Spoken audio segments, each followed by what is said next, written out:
كتاب الله دستوري وخير الخلق أسوتنا بسنته انجلى نوري. السلام علیکم ورحمۃ اللہ وبرکاتہ.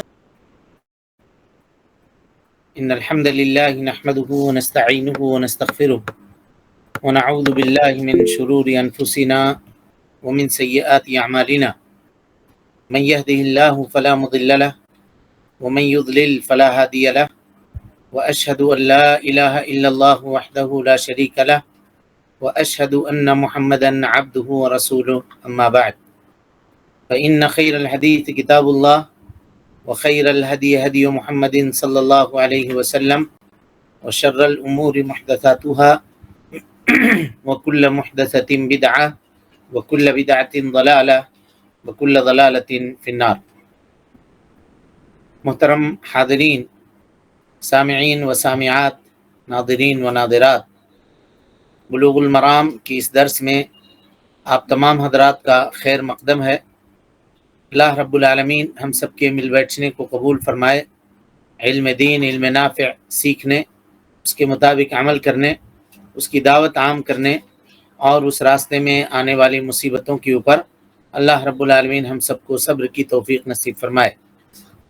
محترم حاضرین، حضرت جابر بن عبداللہ رضی اللہ تعالی عنہما سے مروی روایت جس میں اللہ کے نبی صلی اللہ علیہ وسلم نے ظلم سے بچنے اور بخیلی سے بچنے کی ترغیب دی ہے، اور یہ کہا ہے کہ تم سے پہلے کی جو امت ہے وہ اسی بخیلی کی وجہ سے ہلاک کر دی گئی. اسی حدیث کی تشریح آپ کے سامنے کی جا رہی ہے. تو کل ہم لوگ گفتگو کر رہے تھے کہ بخل سے انسان کیسے بچے گا، بخل سے انسان کیسے بچے گا، اور اسی طرح سے اپنے خواہشات نفسانی کو کنٹرول کرنے کے لیے وہ کون سا طریقہ ہے جس کو اختیار کرے گا تو اس کے خواہشات محدود ہو جائیں گے. تو کہا کہ ہمیشہ انسان اپنی نگاہوں کے سامنے اپنے موت کو رکھے، اپنے نگاہوں کے سامنے اپنے موت کو رکھے، اور یہ بھی دیکھے کہ اللہ تعالیٰ جس نے ہمیں پیدا کیا ہے اس نے ہماری روزی کی ذمہ داری دے رکھی ہے. اللہ تعالیٰ نے روزی کی ذمہ داری دے رکھی ہے. کوئی بھی انسان اس وقت تک نہیں مرے گا جب تک وہ اپنی مکمل روزی اس دنیا کے اندر پورا نہ کر لے. ایک لقمہ بھی اگر اس کا باقی ہوگا دنیا سے تو وہ دنیا چھوڑ کر کے نہیں جائے گا. ہاں، یہ عقیدہ ہم سب کے دلوں کے اندر پختہ، مضبوط اور یقین ہونا چاہیے اس کے اندر. تب رہا کہ کوئی آدمی یہ کہے کہ ہم پھر محنت مزدوری کاہے کو کریں گے، اللہ نے جب لکھ دیا ہے. تو جس اللہ نے روزی لکھی ہے اس اللہ نے محنت مزدوری بھی لکھی ہے. یہ محنت کرے گا، گھر سے نکلے گا، جائے گا، کمائے گا، دکان کھولے گا، ہاں، تب جا کر کے اس کو یہ روزی ملے گی. یہ لکھا ہوا ہے. یہ نہیں لکھا ہوا ہے کہ بستر میں سویا رہے گا اور ہم آسمان سے اس کے اوپر سے نوٹوں کی بارش کر دیں گے. نہیں، ایسا نہیں ہے. تو اگر اس طرح کوئی سمجھتا ہے تو وہ تقدیر کو سمجھتا تو ہے لیکن آدھا سمجھتا ہے.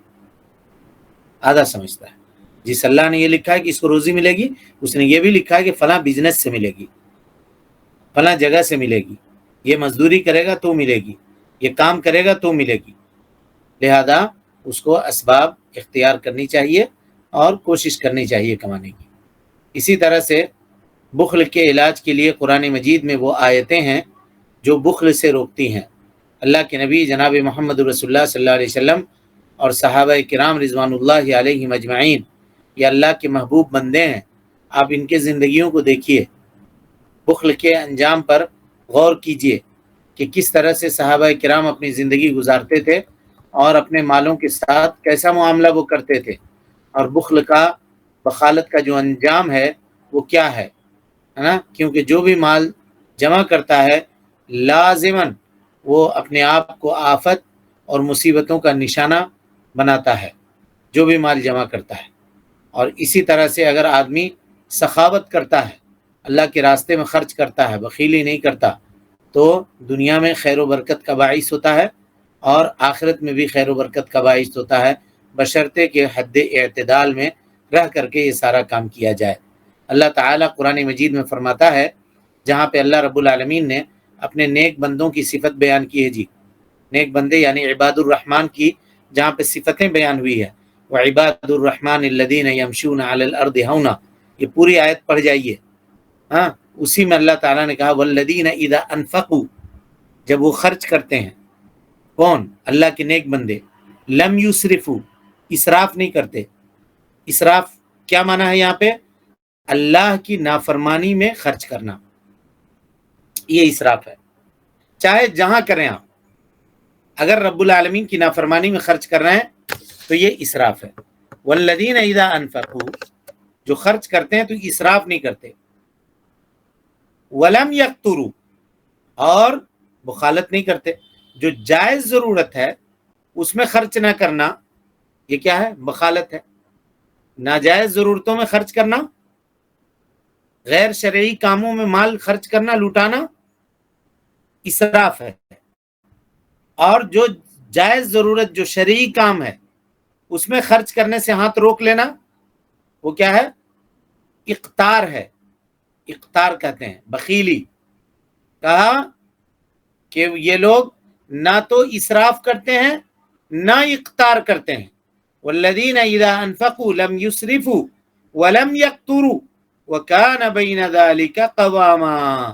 اور قوام کس کو کہتے ہیں؟ جو اپنی جائز ضرورت میں حد اعتدال میں رہ کر کے مال کو خرچ کرنے والا ہو. حد اعتدال میں رہ کر کے مال کو خرچ کرنے والا ہو. اللہ نے یہ بھی نہیں کہا کہ دونوں ہاتھ سے لوٹا دو اور خود فقیر بن کر کے بیٹھ جاؤ، نہیں. کہا وَلَا تَجْعَلْ يَدَكَ مَغْلُولَةً إِلَىٰ عُنُقِكَ، بخیلی نہ کرو. وَلَا تَبْسُطْهَا كُلَّ الْبَسْطِ، اور پورے طور پہ ہاتھ کھلا بھی نہ رکھو. دونوں کے درمیان کا جو راستہ ہے اس کو اختیار کرو. اب یہاں ایک علمی مسئلے کے اوپر یا علمی مسئلے کی جانب ہم آپ سب کی توجہ مبذول کرانا چاہتے ہیں جی. وہ علمی مسئلہ کیا ہے کہ انسان یہ کہتا ہے کہ بخالت جو ہے نا، اگر کوئی آدمی یہ کہے کہ بخالت یہ انسان کی طبیعت کا حصہ ہے، اللہ تعالیٰ نے اس کی طبیعت میں رکھ دیا ہے. قرآن مجید میں ایک آیت ہے، اس میں اللہ تعالیٰ فرماتا ہے وَإِنِ امْرَأَةٌ خَافَتْ مِنْ بَعْلِهَا نُشُوزًا أَوْ إِعْرَاضًا فَلَا جُنَاحَ عَلَيْهِمَا أَنْ يُصْلِحَا بَيْنَهُمَا صُلْحًا وَالصُّلْحُ خَيْرٌ وَأُحْضِرَتِ الْأَنفُسُ الشُّحَّ. سورہ نساء کی آیت نمبر 128 ہے.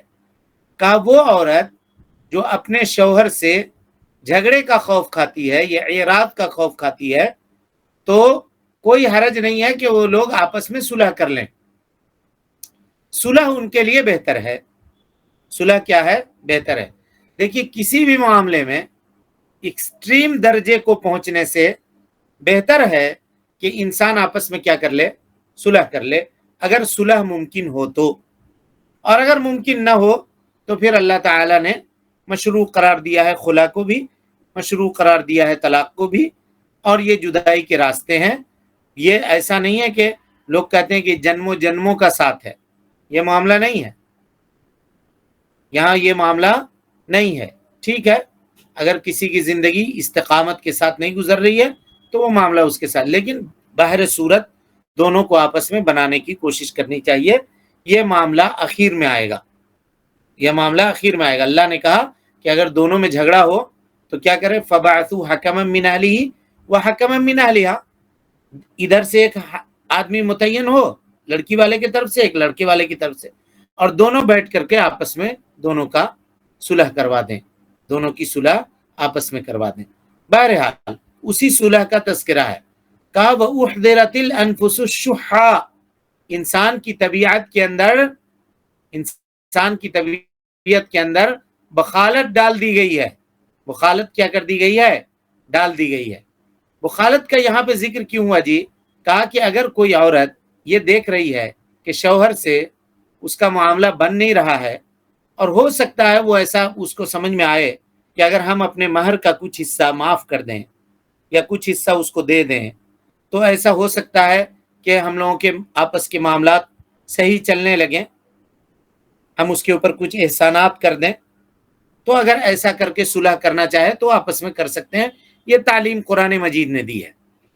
آگے اللہ نے کہا کہ بخالت رکھ دی گئی ہے، تو اس سے بعض علماء استدلال کرتے ہوئے یہ کہتے ہیں کہ بخالت جو ہے یہ انسان کا فطری عمل ہے، اور جب فطری عمل ہے تو اس کو آپ بدل نہیں سکتے، اس کو آپ بدل نہیں سکتے، ایسا معاملہ نہیں ہے۔ علماء کا راجح قول اس مسئلے میں یہ ہے کہ بخالت جو ہے یہ کسبی ہے۔ کسبی مانے انسان اپنے اندر اس کو پیدا کرتا ہے، اپنے اندر اس کو پیدا کرتا ہے، اور بخالت جو ہے یہ کسبی ہے، یہ انسان اس کو اپنے اندر پیدا کرتا ہے۔ اسی لیے دیکھیے گا کہ اس کے اندر اضافہ ہوتا چلا جاتا ہے، بخالت کے اندر اضافہ چلا جاتا ہے، ہوتا چلا جاتا ہے، اور اگر انسان اس سے بچنا چاہے تو بچ سکتا ہے۔ اگر فطری بات ہے تو پورے طور سے وہ اجتناب نہیں کر سکتا، لیکن یہ غیر فطری عمل ہے، اس وجہ سے انسان جب چاہے اس سے بچ سکتا ہے اور اس سے اپنا پیچھا چھڑا سکتا ہے۔ اگرچہ انسان کی طبیعت مال کے محبت کے اوپر مجبور کر دی گئی ہے، لیکن اگر انسان کے اوپر دین کا غلبہ ہو، شریعت کی تعلیمات کا غلبہ ہو، تو اس کے اندر لالچ کی جو آگ بھڑک رہی ہے نا اس کے سینے میں، اس آگ کو ٹھنڈا کر دینے کے لیے یہ دین اسلام کی تعلیمات، اللہ کے نبی صلی اللہ علیہ وسلم کے فرمودات یہ کافی ہیں، یہ کافی ہے۔ سمجھ گئے؟ تو اس سے یہ پتا چلا کہ جو آدمی یہ کہتا ہے کہ بھائی آپ بخالت سے بچنے کی ہمیں تعلیم دیتے ہیں، جبکہ اللہ نے ہمارے اندر بخالت پیدا کی، ہم کیسے بچیں گے؟ کیا ہے بخالت آپ کے اندر؟ اللہ رب العالمین نے آپ کو، اللہ تعالیٰ نے جاہل بھی پیدا کیا ہے۔ والذی خلق کہا واللہ اخرجکم من بطون امہاتکم لا تعلمون شیئا، اللہ کہتا ہے کہ اللہ رب العالمین نے تم کو جب رحم مادر سے نکالا تم کچھ نہیں جانتے تھے۔ وجعل لکم السمع والافئدہ، پھر اللہ رب العالمین نے کیا کیا؟ تم کو دل والا بنا دیا، کان والا بنا دیا، آنکھ والا بنا دیا۔ یہ علم سیکھنے کے ذرائع ہیں۔ تو انسان یہ کیوں نہیں کہتا کہ بھائی ہم جاہل پیدا ہوئے ہیں تو جاہل ہی رہ جائیں گے، بلکہ وہ علم حاصل کرتا ہے۔ تو ہمارے اندر، انسان کے اندر خیر کا بھی جذبہ ہے جی، شر کا بھی جذبہ ہے۔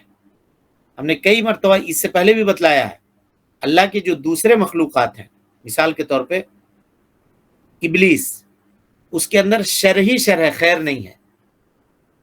فرشتے، ان کے اندر خیر ہی خیر ہے، شر نہیں ہے۔ شر کے اندر وہ جا ہی نہیں سکتے اگر فرشتہ ہے تو، اور ابلیس سے کسی خیر کی امید نہیں ہوتی، خیر سے مایوس ہو گیا ابلیس۔ رہی بات انسان کی، انسان کا معاملہ کیا ہے؟ اللہ نے اس کے اندر خیر بھی پیدا کیا ہے، اس کے اندر شر بھی پیدا کیا ہے۔ کامیاب آدمی وہ ہے جو اپنے خیر کی پرورش کرے اور شر کا گلا گھونٹ دے۔ اسی لیے تو اللہ تعالیٰ نے دنیا میں ہم کو بھیجا ہے کہ ہم اس کے حکموں کو، اسی لیے تو اللہ نے رسولوں کو بھیجا ہے، کتابوں کو اسی لیے تو نازل کیا ہے کہ ان کو پڑھ کر کے ہم اپنے اندر کا جو شر ہے، ہماری طبیعت کے اندر جو شر ہے، جو فساد ہے، اس کو ختم کر کے قرآنی تعلیمات کے مطابق ہم اپنی زندگی بسر کرنے والے بن جائیں۔ اس بات کو انسان اگر سمجھ لے تو پھر طبیعت کا بہانہ بنانا اس کے لیے آسان نہیں ہوگا اور ممکن نہیں ہوگا۔ کوئی آدمی کہے کہ نہیں ہم تھوڑا ہائپر ہیں اس مسئلے میں، تو بھائی آپ ہائپر ہیں، لیکن شریعت کے تعلیمات بھی تو ہیں، آپ کو اپنے اوپر کنٹرول کرنا پڑے گا۔ ابھی حدیث گزری ہے، وہ آدمی طاقتور نہیں ہے جو پچھاڑنے میں، کشتی میں لوگوں کو، پہلوانوں کو پچھاڑ دے۔ طاقتور تو وہ ہے جو اپنے غصے کو پی جائے۔ یہ سب تعلیمات ہیں شریعت کے، اور اس کے مطابق انسان کو عمل کرنا چاہیے، وہی آدمی کامیاب ہے اور وہی آدمی طاقتور ہے۔ اسی طرح سے اس حدیث سے یہ بھی پتہ چلتا ہے جی، یہ اس مسئلے کو غور سے سنیے گا، کہ ہمیں سابقہ امتوں سے نصیحت حاصل کرنی چاہیے۔ اس حدیث سے پتہ چلتا ہے سابقہ امتوں سے کیا کرنی چاہیے؟ نصیحت حاصل کرنی چاہیے۔ کیوں؟ حدیث میں اللہ کے نبی صلی اللہ علیہ وسلم نے کیا کہا؟ فَإِنَّهُ أَهْلَكَ مَنْ كَانَ قَبْلَكُمْ، اسی بخالت نے تم سے پہلے کے لوگوں کو کیا کیا؟ ہلاک کر دیا۔ اب کوئی آدمی یہ کہے سابقہ امتوں سے ہم کو نصیحت حاصل کرنی ہے تو ہم کیوں نہ ان کی کتابوں کو پڑھیں، اپنے جلسے اور جلوس میں ان کی کتابوں کو پڑھ کر کے سنائیں لوگوں کو، اور ان کی باتیں بتلائیں۔ جب سے یہ معاملات شروع ہوئے اس کے دو نقصانات ہوئے جی، غور سے سنیے گا۔ جب لوگوں نے مذاہب کی برابری شروع کی اور کہا کہ یہ مذہب ہمارے درمیان تمہارے درمیان یہ چیزیں برابر ہیں، یہ چیزیں برابر ہیں، یہ کہنا شروع کیا اور ثابت کرنا شروع کیا، تو نتیجہ ہوا پھر تو ہم کو پھر بننے کی کیا ضرورت ہے، توحید والا۔ اللہ نے اس کلمے کی طرف بلایا تھا، وہ کلمہ کیا تھا؟ لا الہ الا اللہ، جس پر اللہ نے وعدہ لیا تھا، قل یا اہل الکتاب تعالوا الی کلمۃ سواء بیننا وبینکم۔ کون سا کلمہ ہے وہ؟ آگے بتلایا، اللہ نعبد الا اللہ ولا يتخذ بعضنا بعضا اربابا من دون اللہ، کہ ہم اللہ کے ساتھ کسی کو شریک نہ ٹھہرائیں اور ہم میں کا بعض کو معبود نہ بنا لے۔ یہ کلمہ تھا۔ اب اسی کو پڑھ کر کے اب پوری باتیں لا کر کے وہاں سے پیش کر رہے ہیں، یہاں سے پیش کر رہے ہیں، ایسا نہیں ہے۔ نبی صلی اللہ علیہ وسلم نے حضرت عمر ابن خطاب کو دیکھا پڑھ رہے ہیں تو آپ ناراض ہو گئے اور کہا کیا میں نے اس سے زیادہ واضح اور روشن کتاب تمہارے سامنے نہیں رکھا ہے؟ اور جان لو حضرت موسیٰ کی کتاب پڑھ رہے ہو، لو کان موسیٰ حیا، اگر حضرت موسیٰ علیہ السلام بھی زندہ ہوتے، ما وسعہ الا اتباعی، ان کو میری اتباع اور پیروی کیے بغیر کوئی چارہ نہیں تھا۔ اور آخری زمانے میں جب حضرت عیسیٰ علیہ السلام کا نزول ہوگا تو وہ بھی ہمارے اور آپ کے نبی جناب محمد رسول اللہ صلی اللہ علیہ وسلم کی شریعت کے مطابق ہی عمل کرنے والے ہوں گے، اسی کے مطابق ہی فیصلہ کرنے والے ہوں گے، اپنے انجیل کے مطابق وہ فیصلہ نہیں کریں گے۔ یہ جاننا چاہیے۔ اس کی خرابی کیا ہوئی؟ جو لوگ شلوک لمبی لمبی یاد کر لیتے ہیں، لمبی لمبی شلوک یاد کر کے پڑھتے ہیں، وہ قرآن کی آیتوں کو کہتے ہیں کہ سورہ نمبر اتنا، پارہ نمبر اتنا، پارہ نمبر اتنا، سورہ نمبر اتنا۔ بتائیے تو، ضرورت اس بات کی تھی کہ وہ آیت قرآنی کو یاد کرتے، لیکن نہیں، اس میں محنت ہے، اس کو سوچنا چاہیے۔ لہذا اس سے اور اس طرح کی چیزوں سے انسان کو کیا کرنا چاہیے؟ اجتناب کرنا چاہیے۔ ہاں، اللہ نے کہا ہے تو جو چیزیں ہماری شریعت میں بیان ہوئی ہیں، قوم نوح کیوں ہلاک ہوئی، تفصیل سے اللہ نے ذکر کیا، فرعون کیوں مارا گیا، تفصیل سے اللہ نے ذکر کیا قرآن میں۔ کوئی صورت ایسی نہیں ہے، بڑی صورتیں جتنی ہیں کہیں نہ کہیں پہ اللہ نے حضرت موسیٰ کا ذکر کیا ہے۔ جتنے مرتبہ حضرت سب سے زیادہ قرآن مجید میں جن کا نام ہے حضرت موسیٰ علیہ السلام، ان کے واقعات، فرعون کے معاملات، بنی اسرائیل کے معاملات سب ذکر ہیں، ہم وہاں سے نصیحت حاصل کریں گے۔ سمجھ گئے؟ سننے میں مزہ تو بہت آتا ہے، چٹخارا تو بہت لگتا ہے، آج کل لوگ یہی چاہتے ہیں۔ کتاب و سنت میں جو چیز ہے وہ کسی بھی چیز میں انسان کو حاصل نہیں ہو سکتی ہے۔ بہرحال تو کہا کہ ہم کو سابقہ امتوں سے نصیحت حاصل کرنی چاہیے کہ ان کو اللہ نے کیسے ہلاک کیا، اور مکہ والوں کو اللہ نے کہا بھی کہ تم سے قبل جو بڑے بڑے لوگ تھے، الم تر کیف فعل ربک بعاد، کیا ہے؟ ارم ذات العماد الذی لم یخلق مثلها فی البلاد وثمود الذین جابوا الصخر بالواد وفرعون ذی الاوتاد الذین طغوا فی البلاد فاکثروا فیها الفساد فصب علیہم ربک صوت عذاب ان ربک لبالمرصاد۔ الم تر کیف فعل ربک بعاد، دیکھا نہیں قوم عاد کے ساتھ تمہارے رب نے کیا کیا؟ ارم ذات العماد الذی لم یخلق مثلها فی البلاد، بڑے بڑے کھمبوں والے، تمبو گاڑنے والے لوگ تھے یہ، ایسے لمبے تڑنگے لوگ، موٹے مضبوط فربا لوگ زمین میں پیدا نہیں کیے گئے تھے۔ اللہ نے ان کو ہلاک و برباد کر کے رکھ دیا ان کی نافرمانی کے سبب۔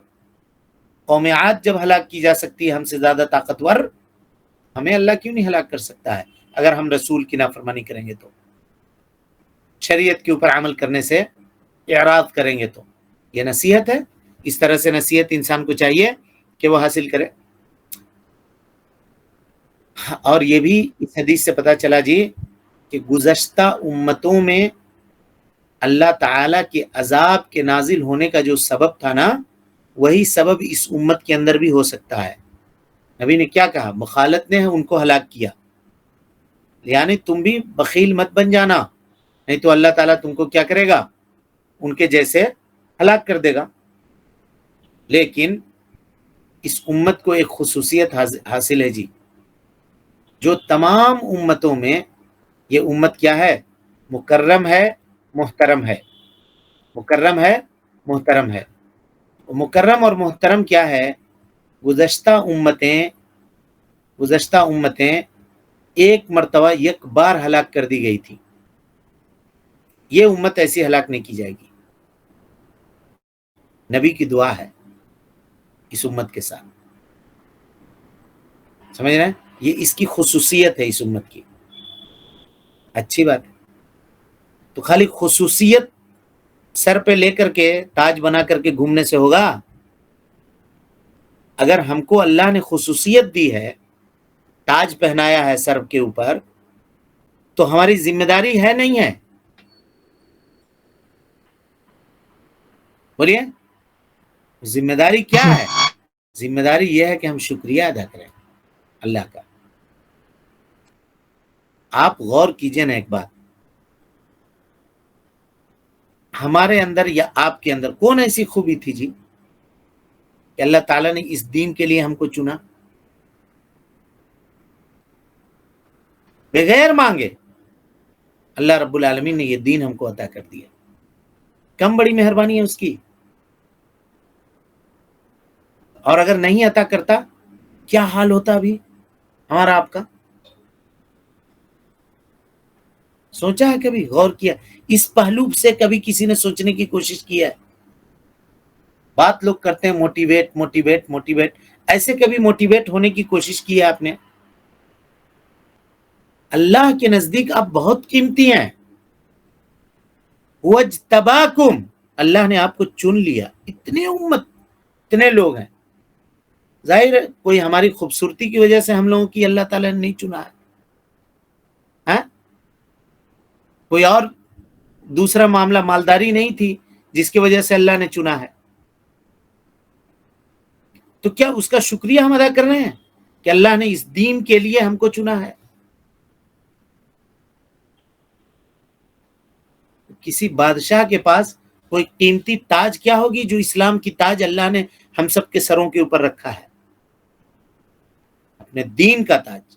اور وہ دین، اللہ اکبر، وہ دین جس سے اللہ راضی ہوا، جس کو اللہ نے نعمت کہا، الیوم اکملت لکم دینکم واتممت علیکم نعمتی ورضیت لکم الاسلام دینا. اور صرف یہی نہیں، وہ تعلیمات جس پر اس کے نبی نے عمل کیا، جس پر صحابہ کرام نے عمل کیا، وہی عمل اللہ نے ہمیں عطا کیا. اور یہ توفیق بخشی کہ ہم وہ کام کر رہے ہیں. ٹوٹی پھوٹی ہی صحیح، لیکن اللہ تعالیٰ نے ایمان عطا کی، توحید کی نعمت سے مالا مال کر دیا. تو ہمارے جانب سے ریٹرن کیا ہونا چاہیے؟ اللہ کا شکریہ ہم ادا کریں، رب العالمین کا کیا کریں؟ شکریہ ادا کریں. اللہ تعالیٰ کیا کہتا ہے دیکھیے قرآن مجید میں. اللہ کہتا ہے، اللہ کے نبی صلی اللہ علیہ وسلم کے ازواج مطہرات کو خطاب ہے. کیا ہے؟ کہا یا نساء النبی، اے نبی صلی اللہ علیہ وسلم کے ازواج، من یأتی منکن بفاحشۃ مبینہ، تم میں کی جو کوئی برائی کا ارتکاب کرے گی، یضاعف لها العذاب ضعفین، تو اللہ رب العالمین اس کو دوہرا عذاب دے گا. دوہرا عذاب دے گا. کیوں دوہرا عذاب دے گا؟ کہ تم وہ چنندہ لوگ ہو جس کو دنیا کی عورتوں میں سے، یعنی اس زمانے کی عورتوں میں سے اللہ نے نبی کے حرم کے لیے تم کو چنا ہے، تم کو منتخب کیا ہے۔ کم بڑا اعزاز نہیں ہے کہ تم قیامت تک آنے والی جو نسل انسانی ہے اور ان میں سے جو مومنین ہیں ان کی تم ماں ہو۔ اب یاد رکھو یہ منصب ملنے کے بعد اگر تم سے کوئی غلطی ہوتی ہے تو اللہ تعالیٰ تم کو ڈبل عذاب دے گا، تم کو ڈبل عذاب دے گا، یضاعف لها العذاب ضعفین۔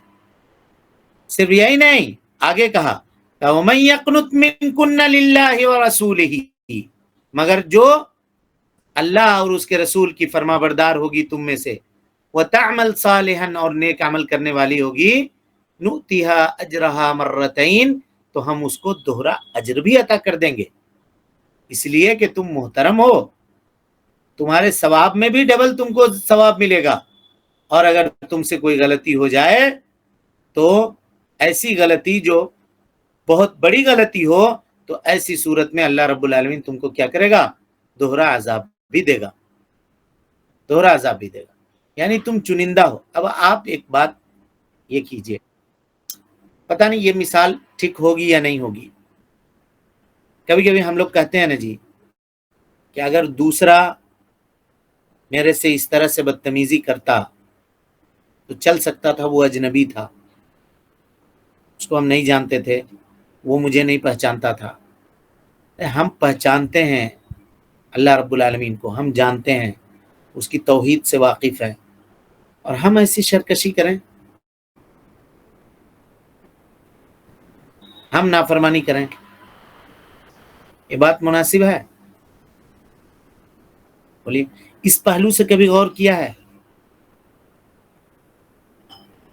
ہم لوگ اپنے آپسی معاملات میں کہتے ہیں نا کہ بھائی کوئی دوسرا اگر ہم کو اس طرح سے دھوکہ دیا ہوتا تو ہم کو اتنی تکلیف نہیں ہوتی، اس نے مجھے دھوکہ دیا، اس کے لیے ہم نے کیا نہیں کیا،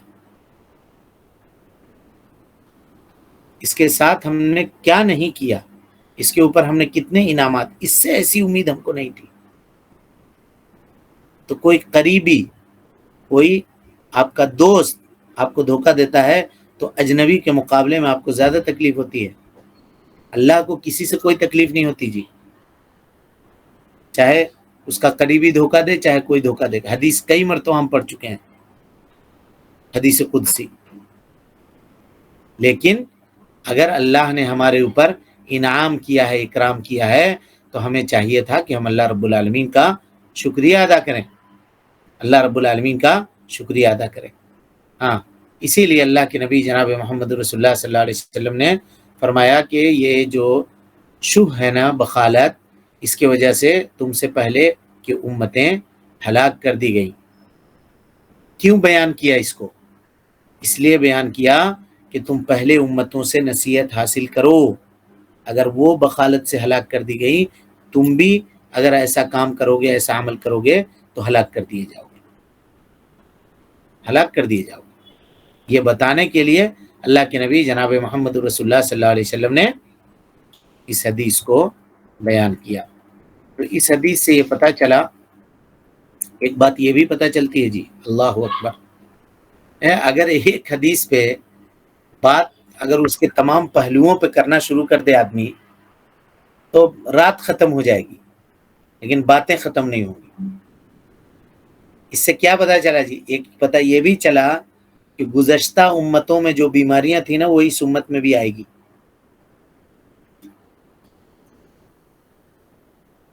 اس امت میں بھی وہ بیماریاں، اس طرح کی خرابیاں آئیں گی، ایک۔ اور دوسری بات یہ بھی پتہ چلتی ہے کہ ان کے ساتھ جو معاملہ کیا گیا تھا نا، وہ ہمارے ساتھ بھی کیا جائے گا، مگر یہ کہ اللہ رب العالمین نے ایک مسئلے میں ہم کو مستثنا کر دیا ہے، جو اللہ کے نبی صلی اللہ علیہ وسلم کی دعوت تھی، اور وہ دعوت کیا تھی کہ نبی صلی اللہ علیہ وسلم نے دعوت مانے دعا، نبی صلی اللہ علیہ وسلم نے یہ دعا کی تھی کہ اے اللہ میری امت کو عام قحط سالی سے اللہ رب العالمین ہلاک مت کرنا، ایسا مت کرنا کہ پوری کی پوری امت تباہ ہو جائے، برباد ہو جائے ایک ساتھ۔ تو یہ امت عام طور پہ ہلاک نہیں ہوگی جیسے کہ سابقہ امتیں ہلاک ہوئیں. یعنی اللہ تعالیٰ نے جب ان کو ہلاک کیا تو ایک بچہ بھی نہیں بچا اس قوم کا جو لاش کے اوپر بیٹھ کر کے رونے والا ہو. سب کو ہلاک کر دیا ایک طرف سے. اس امت کا معاملہ ایسا نہیں ہوگا. ہاں اکا دکا معاملات ہوں گے لیکن اس طرح کے یک بارگی طور پہ صفایا پوری امت کا نہیں ہوگا یہاں تک کہ قیامت آ جائے. نبی صلی اللہ علیہ وسلم نے فرمایا لا تزال طائفة من امتی ظاہرین علی الحق لا يضرهم من خالفهم او من خذلهم حتى یأتی امر اللہ. قیامت تک میری امت کا ایک گروہ حق کے اوپر قائم رہے گا اور لوگوں کے نقصان پہنچانے کا یا نقصان پہنچانے والوں کی نقصان کا کوئی بھی نقصان ان کو نہیں ہوگا یہاں تک کہ قیامت آ جائے، اللہ کا معاملہ آ جائے. تو یہ مختصر تشریح تھی اس حدیث کی جو ہم نے آپ کے سامنے رکھی ہے. اور اس کے بعد باب الریا ہے انشاءاللہ، یعنی ریاکاری کے تعلق سے حدیث کا ذکر ہے. ریاکاری بھی بہت برا عمل ہے. انشاءاللہ کل کے درس میں اس کی وضاحت ہم آپ کے سامنے کریں گے. رب العالمین سے دعا ہے کہ اللہ تعالی ہمیں اور آپ کو حسن عمل کی توفیق دے. اللہ تعالی ہم سب کی نیکیوں کو قبول کرے، سیئات سے درگزر فرمائے، جب تک زندہ رکھے، دین اسلام پہ زندہ رکھے، اور جب اٹھائے ایمان پہ اٹھائے. آمین. اقول قولی هذا واستغفر الله لي ولكم ولسائر المسلمين من كل ذنب وخطيئة فاستغفروه انه كان للأوابين غفورا. جی کوئی سوال ہے کسی کے پاس؟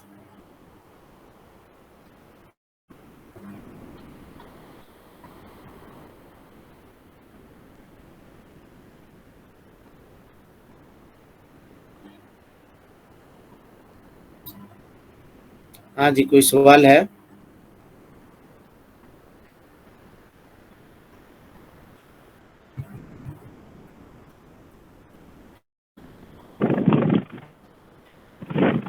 نماز سے وقت میں پڑھنا ہے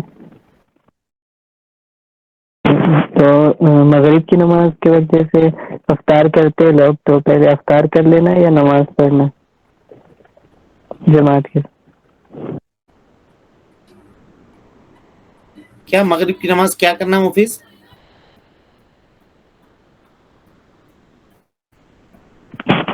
مغرب کے اذان کے بعد لوگ افطار کرتے رہتے ہیں، جماعت کھڑی ہو جاتی ہے تو ہاں پہلے نماز ادا کرنا یا افطار کرنا؟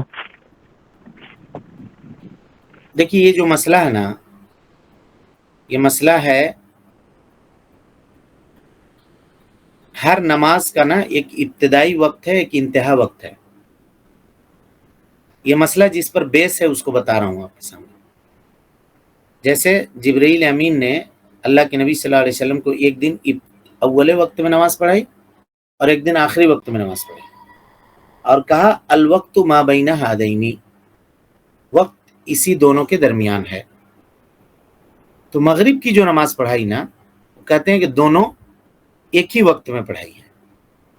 علماء عام کہتے ہیں، حالانکہ ایسا نہیں ہے، ایسا نہیں ہے. یعنی اذان ہونے کے بعد امام شافعی رحمۃ اللہ علیہ کہتے ہیں کہ اذان ہونے کے بعد ایک آدمی کو وضو بنانے میں جتنا وقت لگے کہا اتنا ہی وقت ہے. مغرب کا ایک ہی وقت ہے اور وہ وقت نکل جائے گا. تو ایسا نہیں ہے. کیوں؟ حدیث ہے نبی صلی اللہ علیہ وسلم کی، کہا کہ جب اذان ہوتی تھی، صحابہ کرام کی حدیث ہے، اذان ہوتی تھی تو لوگ جلدی جلدی دوڑ کر کے مسجد کے خمبوں کے جگہ لیتے تھے اور 2 رکعت سنت ادا کرتے تھے اور اس کے بعد نماز کھڑی کی جاتی تھی. تو پتہ چلا کہ مغرب کا وقت بھی موسع ہے، پھیلا ہوا ہے، لیکن دوسرے نمازوں کے مقابلے میں ذرا تنگ ہے.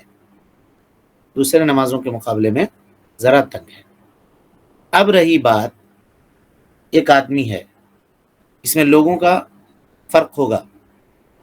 ایک آدمی ہے جو افطار کر رہا ہے اور جماعت کھڑی ہو گئی ہے، لیکن اس کو بھوک بہت شدید لگی ہے اتنی بھوک لگی ہے کہ اگر وہ نہ کھا لے، 8-10 لقمہ اتار نہ لے جب تک، تب تک اس کو سکون نہیں ہے، چین نہیں ہے. تو ایسی صورت میں وہ نماز میں نہ جائے، کھا لے، اس کے بعد جائے. اور اگر ایسا نہیں ہے، کنٹرول اپنے اوپر کر سکتا ہے، تو اگر جماعت کھڑی ہو گئی ہے، اقامت ہو گئی ہے، تو اسے چاہیے کہ وہ روزہ تو کھول چکا ہے، چل جائے اور جا کر کے کیا کرے، نماز میں شامل ہو جائے، اور اس کے بعد فارغ ہونے کے بعد آرام سے بیٹھ کر کے افطار کرے، کھائے پیے، جو کرنا ہے کرے. اب یہاں سے لے کر کے صبح تک اس کے پاس وقت ہے، جتنا کھا سکتا ہے. لیکن مسئلہ ہوتا کہاں ہے؟ مسجد میں لوگ افطار کر رہے ہیں اور مسجد میں جماعت کھڑی ہے، آدھے لوگ نماز میں کھڑے ہیں، آدھے لوگ پیچھے بیٹھ کر کے کھا پی رہے ہیں. یہ مناسب نہیں ہے، یہ مناسب نہیں ہے. اس میں بھی ہم یہ کہہ رہے ہیں کہ کوئی آدمی کہے کہ نہ، ہم پیشنٹ ہیں، ہم جب تک نہیں کھا لیں گے، تھوڑا 2-4 لقمہ اتر نہ جائے اندر، تب تک ہم رہ نہیں سکیں گے اور نماز میں ہم کو خشوع خضوع نہیں ہوگا. تو ہر آدمی اپنے بارے میں زیادہ جانتا ہے، وہ اسی حساب سے کر کے، لیکن جتنا جلدی ہو سکے کر کے نماز ادا کر لے. سمجھ گیا جی؟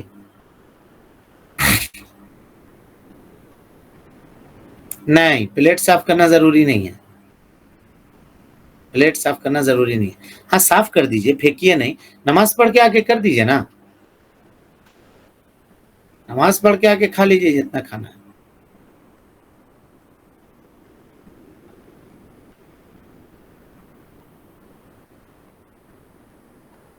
جی جزاک اللہ.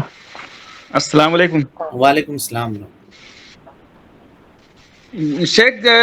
جمعہ کے دن جو اذان ہوتی ہے، اس میں جو قرآن میں آیت ہے کہ جمعہ کی اذان ہو تو اپنے کاروبار کو بند کر کے مسجد کی طرف دوڑ جاؤ، تو اس میں تو وقت نماز مطلب اذان ختم ہوتی ہے اور خطیب ممبر پر کھڑے ہو جاتے ہیں، تو یہ کیسے اس صورت ہوگا؟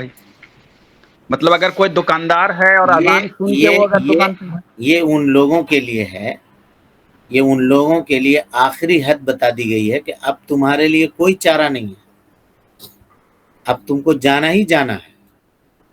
سمجھ رہے ہیں؟ اس کے بعد بھی اذان ہو گئی ہے، اس کے بعد بھی بیچ رہے ہو تو حرام تجارت کر رہے ہو. ٹھیک ہے؟ یہ ہے.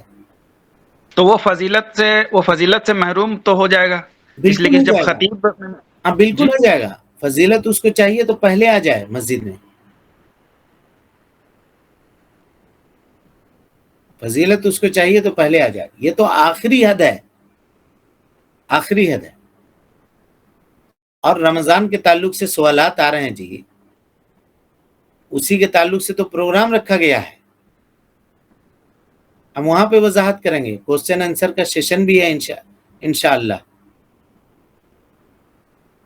تو آپ آئیے، وہاں ایک ایک معاملے کی وضاحت ہوگی، اور انشاءاللہ ہم نے جو مذکرہ تیار کیا ہے اس میں کوئی مسئلہ ہم نے چھوڑا ہی نہیں ہے، اللہ کے فضل و کرم سے. اور اب بھی اس پر کام جاری ہے، ہم کر رہے ہیں کام.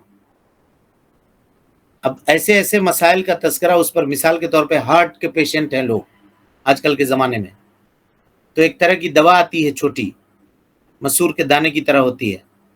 ڈاکٹر کہتا ہے کہ آپ کو جب ویسا محسوس ہونے لگے کہ کچھ ہارٹ میں آپ کی ہلچل ہو رہی ہے، تو وہ دوا لے کر زبان کے نیچے رکھ لیجئے. روزے کی حالت میں کیا مریض رکھ سکتا ہے وہ یا نہیں رکھ سکتا ہے، وہ یہی پتہ چلے گا انشاءاللہ.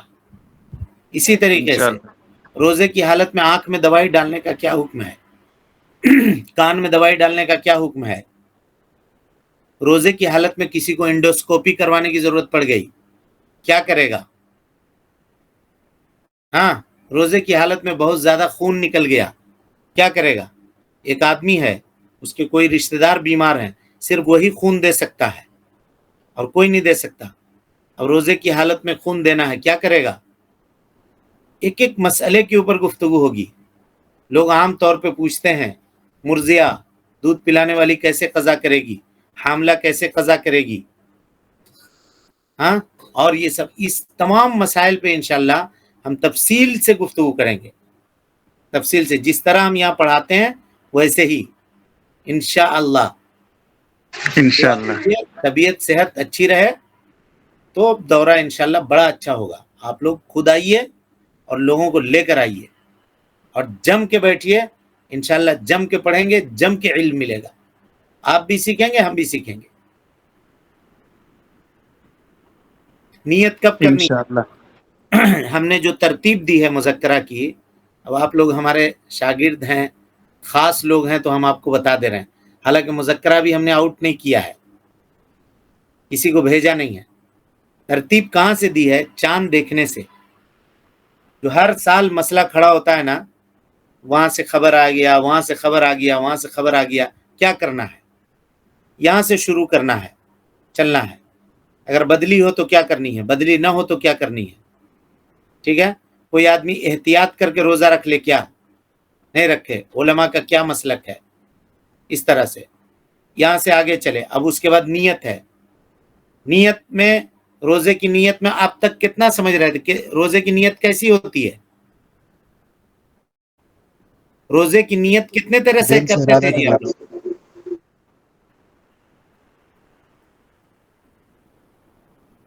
کتنے طرح سے؟ روزے کی نیت دو طرح سے کی جائے گی. ایک نیت التقرب اور ایک نیت التعین. دونوں کا کیا مسئلہ ہے؟ ابھی تک ہم سمجھتے ہیں نیت التعین کوئی نہیں سمجھا ہوگا, کیسے اس کو کریں گے. اس کی وضاحت ہوگی نیت کی. چلیے, نفل کی الگ, فرض کی الگ, کیسے روزہ رکھے گا. اب روزہ رکھنے کے بعد اب دن بھر یہاں ہیں روزے سے. اب اس درمیان میں کیا کیا کرنا ہے, کون کون سے اعمال, کن چیزوں سے بچنا ہے, کن چیزوں کو کرنا ہے, کون سی چیز کرے تو روزہ ٹوٹتا. مفسدات صوم کیا ہیں, مکروہات صوم کیا ہیں. اچانک روزہ رکھے ہوئے ہیں, دانت میں درد شروع ہو گیا, خوب ناقابل برداشت ہے, پین کلر بھی نہیں لے سکتے, کچھ نہیں کر سکتے. ڈاکٹر کے پاس گئے, کہا سن کر دیتے ہیں اس کو, اور شام کو آئیے گا پھر دیکھ لیں گے کیا ہے کیا نہیں ہے. کیا سن کرا سکتے انجیکشن لے کر کے؟ نہیں کرا سکتے. اس کا کیا حکم ہے, اس کی وضاحت ہوگی. اس طرح کے مسائل, کھانا چکھنے کے بارے میں, تھوک نگلنے کے بارے میں, کھکھارا نگلنے کے بارے میں, بلغم, کیا حکم ہے. ایک ایک مسئلہ کے اوپر ہم نے کتاب تیار کی ہے. کوئی آدمی صرف وہ کتاب لے کر کے بیٹھ جائے, کاپی قلم لے کر کے بیٹھ جائے, انشاءاللہ روزہ اور زکوٰۃ کے بارے میں پھر اس کو انشاءاللہ کسی سے پھر پوچھنے کی ضرورت نہیں پڑے گی, اگر محنت سے پڑھ گیا تو. اسی لیے آئیے, جم کے آئیے اور لوگوں کو لائیے. ٹھیک ہے, انشاءاللہ. جی. جزاکم اللہ خیرا احسن الجزا. 4 مارچ کے دن انشاءاللہ ارسلہ کی جامع مسجد ارسلہ میں 9:30 بجے تک کوشش کیجیے آ جائیے. موضوع لمبا ہے, 10 بجے سے شروع کر دیں گے, 10 بجے تک شروع کر دیں گے انشاءاللہ. مسجد کو لے کر کچھ مسائل ہوں گے تو اس کی بھی حل کی گنجائش ہے. مسجد کافی بڑی ہے اور اس کا حل کریں گے انشاءاللہ.